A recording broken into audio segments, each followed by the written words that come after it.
दोस्तों नमस्कार, आप देख रहे हैं सत्य हुंकार। मैं हूं आपके साथ सत्यपाल। मैं अभी हूं नगर निगम के हेड ऑफिस कार्यालय एनआईटी पर।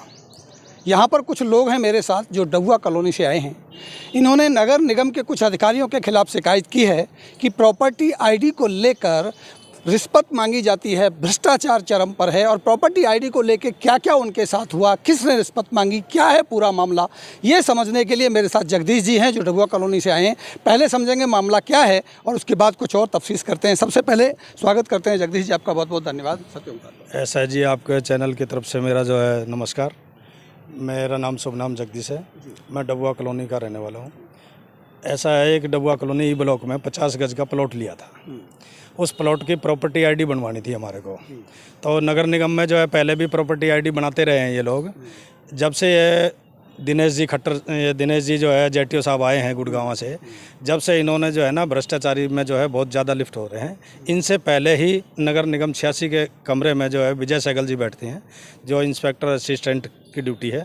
वो जो है पहले से ही भ्रष्टाचारी में लिप्त है।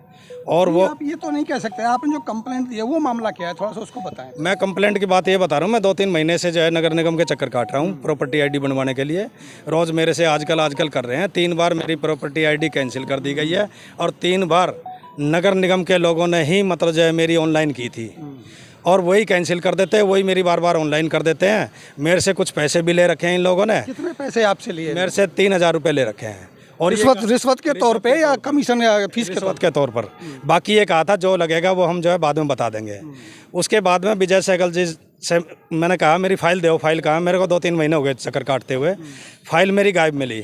सहगल जी बोली कि ऐसा करना, आप कल आ जाना और मैं नई फाइल बना के कल ही आपको नोटिस दे दूँगी। मैं ठीक है जी।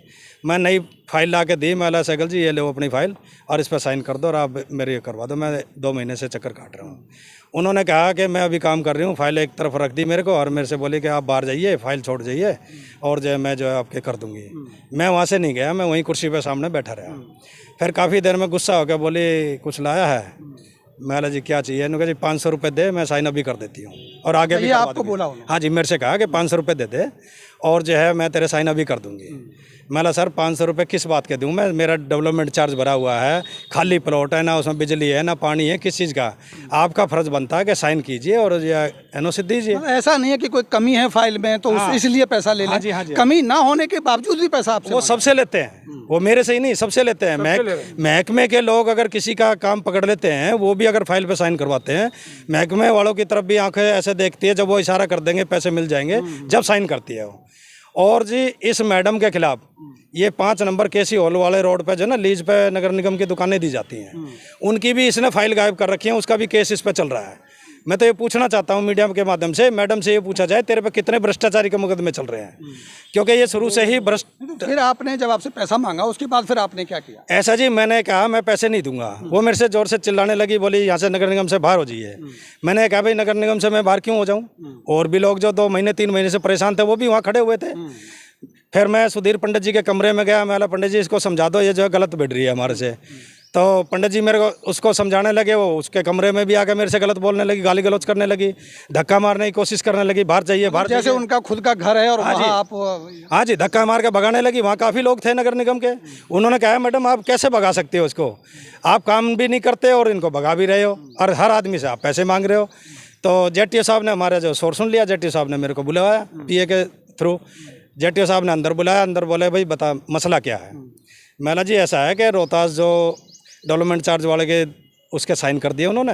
फिर मैडम का नंबर था, उसके बाद सुधीर पंडित जी का नंबर था, फिर आपका नंबर था और मेरे साइन रोहतास जी ने कर दिए। तो मैडम जी जो ऐसा कह रही हैं कि भाई मतलब पैसे देगा तो साइन करूँगे। तो यूँ बोला ठीक है। फिर एक और जेटीओ साहब के पास बैठा था, वो बोला जी मैडम का व्यवहार तो वाकई में गलत है। जेटीओ ने कोई एक्शन नहीं लिया? कोई एक्शन नहीं लिया जी। उल्टा मेरे को बुला के पीए के हाथ से जब मेरी फाइल भेजी गई और यूँ बोले भाई एक काम कर, मैडम को छोड़ और जो सुधीर जी के साइन करवा ले इस पर। जो ना रोहतास के बाद जो ना सुधीर जी के साइन डायरेक्ट हो गए, मैडम के नहीं है बीच में, जबकि बीच में मैडम के भी होने चाहिए थे। तो फिर जब वो पीए गया तो जेटीओ साहब बोले कि 20,000 रुपये देता है तो ठीक है, नहीं सब डिवीजन का केस तो है तेरा। आप कह रहे हैं कि जेटीओ ने भी आपसे पैसा? जेटीओ ने मेरे से 20,000 मांगे। वो बोले कि 20,000 रुपये अगर दे देता है तो मैं तेरी डायरेक्ट आज ही एनओसी दवा देता हूँ, और नहीं तो फिर मैं सब डिवीज़न का केस लिख दूंगा, कहीं तक भाग ले, तेरे को कोई नोटिस नहीं देगा। फाइल को फंसा देंगे अगर आप जी, पैसे फाइल को नहीं फंसा देंगे जी। फिर मैंने जो है उनसे कहा, मैं कहा सर मेरी गुंजाइश नहीं है, आप फंसाओ या कुछ भी करो, मैं नहीं दे सकता। कोई गरीब आदमी 50 गज का प्लॉट कॉलोनियों में लेता है, स्लम बस्तियाँ हैं ये। आज तक कौन सी ऐसी कॉलोनी है, चाहे डबुआ कॉलोनी है, जवाहर कॉलोनी है, पर्वती कॉलोनी है, संजय कॉलोनी है, सभी टुकड़ों में तो हैं। अब ये कहते हैं टुकड़े हुए हैं। इसके बाद आपने क्या किया? इसके बाद आपने शिकायत इसके बाद जी मैंने जो है नगर निगम कमिश्नर को डायरी करवाई। उसके बाद मैंने डीसी साहब को भी 13/6 में डायरी करवाई है। मैंने अनिल विज गृह मंत्री जी को भी एक रजिस्ट्री कर रखी है, एक मनोहर लाल खट्टर जी मुख्यमंत्री जी को भी कर रखी है, और एक मैंने सीएम विंडो में भी डाल रखी है। आज मेरे को जो है सीएम विंडो की कंप्लेंट पे जो है बुलाया था, और आज जो है जैसे ही मैं आया हूँ, मेरे साथ जो है कॉलोनी के जो लोग पीड़ित हैं, जो मेरे की तरह दुखी हैं, वो लोग मेरे साथ आए हैं। वो भी जो कह रहे हैं कि भाई हम भी जो है मैडम के सामने और उनके सामने बयान देना चाहते हैं कि भाई वाकई में आपने हमें परेशान कर रखा है। गवाही के तौर पे मेरे साथ आए हुए हैं। लेकिन आज मुझे पता लगा कि जेटीओ साहब भी फरार हो चुके हैं, और जॉइंट कमिश्नर साहब जिन्हें आज भी आपको तारीख मिल गई। आज भी जो है कोर्ट की तरह तारीख पे तारीख जैसा वकील दिला देते हैं। ये स्थिति है नगर निगम की कि शिकायतकर्ता को भी तारीख दे दी जाती है और तारीख पे तारीख मिलेगी। शिकायतकर्ता सामने बोल रहे हैं, रिश्वत मांगी गई है। उन्होंने इस बात को सीएम विंडो पे भी डाला, उन्होंने अनिल विज को भी लिखा और कमिश्नर को भी लिखा, डीसी को भी लिखा। सब कुछ शिकायतें करने के बाद भी आज भी वो तारीख लेने के लिए मजबूर हैं। हमारे साथ एक और आम आदमी पार्टी के नेता हैं, उनसे भी हम जानेंगे कि क्या कहेंगे इस भ्रष्टाचार पर, जो हालात यहाँ बन रहे हैं। शिकायतकर्ता भी है, रिश्वत के आरोप भी लगाता है, लेकिन उसे तारीख पे तारीख दे दी जाती है। क्या कहना है सर? सबसे दुख की बात तो ये है कि अभी 200 करोड़, 400 करोड़, 2,500 करोड़ के घोटालों का उजागर हुआ। बहुत से अधिकारी यहीं पर, भास्कर जी और रमन शर्मा जी, ऐसे कई अधिकारी हैं जो गिरफ्तार भी हुए और जेल भी गए। उसके बावजूद भी नगर निगम वाले जो है भ्रष्टाचार में संलिप्त है, और कोई भी काम, चाहे काम छोटा हो चाहे बड़ा हो, बिना रिश्वत के ये काम नहीं कर रहे हैं। तो संतोष जी, आपको क्या लगता है कि भ्रष्टाचार के इतने आरोप लगने के बाद, इतने भ्रष्टाचार खुलने के बाद भी अधिकारियों को समझ नहीं आ रही है? इसमें सरकार के सभी लोग नुमाइंदे इसके अंदर मिले हुए हैं, शासन प्रशासन पूरा मिला हुआ है। नगर निगम में छोटे से छोटा काम, अगर यहाँ तक कि कोई जन्म प्रमाण पत्र, मृत्यु प्रमाण पत्र भी बनवाना हो तो उसमें भी पैसा चाहिए।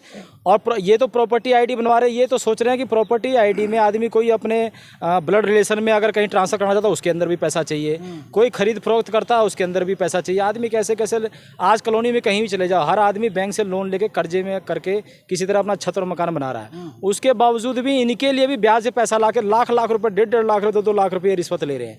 आदमी कहाँ से, गरीब आदमी कहाँ से दे पाएगा? और उसमें भी कोई गारंटी नहीं है, पैसे लेने के बावजूद भी ये काम कर दें, उसके अंदर भी कोई गारंटी नहीं है। तो जो आम आदमी है, बहुत से ऐसे लोग हैं। तो जगदीश नेता जी का मैं बड़ा शुक्रिया अदा करता हूँ। भाई हमारे साथ पंकज फौजी जी हैं, ये शर्मा जी हैं, यादव जी हैं, ऐसे बहुत से साथी हैं जो दुखी हैं और पीड़ित हैं। लेकिन सबसे बड़ी बात ये भी तो है, दुखी और पीड़ित होने के बाद एक हिम्मत की है कंप्लेंट करने। हाँ, हिम्मत की है, इसके लिए मैं बहुत ही इनका धन्यवाद करूँगा। और दूसरी बात ये है कि पैसे भी मांगते हैं और ये भी नहीं देते। बड़ा बुजुर्ग क्या है, धक्का भी मार देंगे और उल्टा मुकदमा दर्ज करने की धमकी देते हैं कि भाई आप अफसरों से हमसे बदतमीजी से बात कर रहे हो। तो इन चीज़ों से कॉलोनी के लोग, NIT 86 विधानसभा के लोग हैं, वो डरने वाले नहीं हैं और इन पर सख्त से सख्त कानूनी कार्रवाई कराएंगे। और आज का इन्होंने समय दिया था, आज ये हाजिर हुए तो जॉइंट कमिश्नर साहब यहाँ से चले गए हैं। जैसे देखा मीडिया वाले और सारे साथी आए हैं तो जॉइंट कमिश्नर साहब तुरंत यहाँ से चले गए। उन्होंने कहा कि हम अगली डेट देंगे, कि मैडम आई है, बोला जी अगली डेट देंगे। तो ये तो ऐसे वजह से कोर्ट में चक्कर लगवाते हैं, वैसे नगर निगम में चक्कर लगवाते हैं। अब संतोष यादव जी भी एक विपक्ष पार्टी के नेता हैं, इसके नेता होने के नाते आप क्या आश्वासन देंगे? क्या आपका भी कुछ समर्थन और सपोर्ट? हमारा समर्थक कॉलोनी के साथ है। अगर ये नहीं मांगे तो हमें धरना प्रदर्शन भी करना पड़ा, कोई आंदोलन भी करना पड़ा, तो हम शासन प्रशासन के खिलाफ करेंगे। अभी हम इनसे चेताने आए हैं और जो इनके साथ हुआ है, ज्यादती हो रही है और लोगों के साथ है, उसमें ये समझ जाए, नहीं समझते तो हम सख्त कानूनी कार्रवाई करें, मुकदमा दर्ज करवा के इन्हें अंदर करवाएंगे। चलिए, बहुत बहुत धन्यवाद। फौजी भाई क्या कहेंगे? मैं इसके बारे में ये कहना चाहूँगा कि ये जो MCF है, आपकी क्या शिकायत है? पहले आप पर्सनल अपनी शिकायत बताएं। आपकी शिकायत की, हम छोटा मोटा काम करते हैं प्रॉपर्टी का, तो ये प्रॉपर्टी आईडी की ही शिकायत है।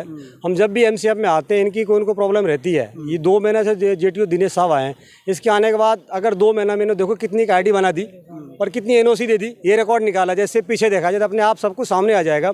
ये जब से आए हैं कॉलोनी में एक ऐसा रूल लागू कर दिया, सब डिवीजन का केस। आपको ये लगता है कि ये स्पेशल अफसर जब से आए तब से ज़्यादा ये प्रॉब्लम ऐसा क्रिएट कर दिया सिर्फ पैसा खाने का, कि मान लें कि हस्बैंड के नाम ज़मीन हो, बीवी के नाम ट्रांसफर कर दी और हस्बैंड की आईडी बनी पड़ी है, तो उस बीवी के नाम के ट्रांसफर की आईडी नहीं बना रहे हैं, जबकि पूरा ड्यूज बकाया क्लियर है इनका, डेवलपमेंट हाउस टैक्स सब भर रखे हैं हमने, आईडी बनी पड़ी है, सिर्फ एक दूसरी आईडी बनानी है, तब भी नहीं बना रहा, सिर्फ पैसे की डिमांड होती है और चक्कर इतने पैसे की डिमांड होती है, जहाँ भी जाएं पैसे की डिमांड है, बहाने हैं, फाइलें ऊपर से नीचे होंगी, फाइलें गायब हो जाएंगी, लेकिन बहाने होंगे। क्या शुभ नाम हुआ सर?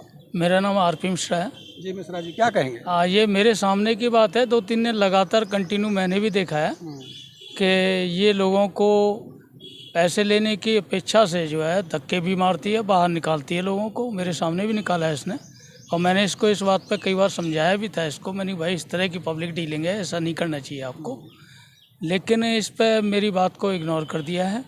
और उसके बाद जगदीश जी के साथ हमारे इनके साथ इन्होंने अभद्र व्यवहार किया है, इसको धक्के मार के बाहर किया, और इनसे कोई बताते हैं पैसे भी मांगे थे इनसे।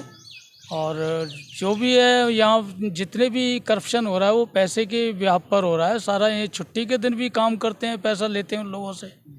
वो लोग जिनके स्पेशल इनके कांटेक्ट में होते हैं वो पैसा देते हैं और छुट्टी के दिन अपना मतलब आप मानेंगे नगर निगम भ्रष्टाचार का? बिल्कुल पूरी तरह से भ्रष्टाचार है यहाँ पे, पैसे का। नगर निगम बना भ्रष्टाचार का अड्डा, ये टाइटल मैं पहले भी देता रहा हूँ, और आज इन लोगों से मिलने के बाद ये साबित होता है कि पैसे भी लेंगे, रिश्वत भी मांगेंगे, काम भी नहीं करेंगे, तानाशाही भी करेंगे और आपको धमकाएंगे भी। ये तानाशाही भरा रवैया इन नगर निगम अफसरों का कब तक चलता रहेगा? भले ही खट्टर साहब ये कहते हों कि मनोहर लाल भ्रष्टाचार का काल, लेकिन यहाँ नगर निगम में भ्रष्टाचार माला माल होता चला जा रहा है, बढ़ता चला जा रहा है। हमारी रिपोर्ट इस पर बनती रहेगी, हम आपको ऐसी ही खबरें और भी दिखाते रहेंगे, कुछ और लोगों से आपको मिलवाते रहेंगे। तब तक लेते हैं आपसे इजाज़त, नमस्कार।